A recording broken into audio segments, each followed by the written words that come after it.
Nah, jadi settingannya tuh kayak gini guys.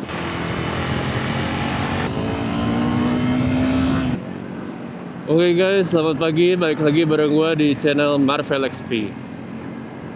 Jadi di kesempatan kali ini gue cuma mau bikin video POV baru guys. Jadi kemarin gue baru beli stick untuk action cam yang harusnya peruntukannya untuk kamera 360, tapi karena gue nggak punya, jadi gue ngakalin gimana caranya biar dapet point of view kayak Insta360 guys, kayak action cam yang gue punya. Nah, jadi settingannya tuh kayak gini guys. Gue pakai clamp to clamp, lalu gue pakai stick dan sticknya dijepit di clampnya guys. Sekarang kita coba ya guys. Gue nggak tahu kuat atau enggak sampai ke Lembang, tapi harapan gue ya kuat ya guys. Semoga ya guys kuat.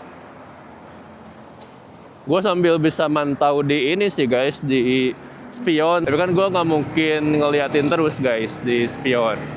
Kalau gue ukur-ukur sih ini lebarnya stang lebih dikit guys. Jadi harusnya sih aman, nggak terlalu ngagukin orang gitu. Oke guys, jadi kayak tadi pemasangannya dan ini point of view-nya. Kalian bisa lihat dan nilai sendiri guys gimana. Apakah kalian suka dengan POV kayak gini? Ini tanpa menggunakan Insta360 ya guys. Ini menggunakan action cam reguler biasa DJI Osmo yang gue biasa pakai untuk konten. Oke guys, sekarang gue mau OTW ke Lembang. Gue nggak akan banyak ngomong. Jadi buat kalian selamat menikmati POV terbaru dari gue ya guys. Semoga kalian suka.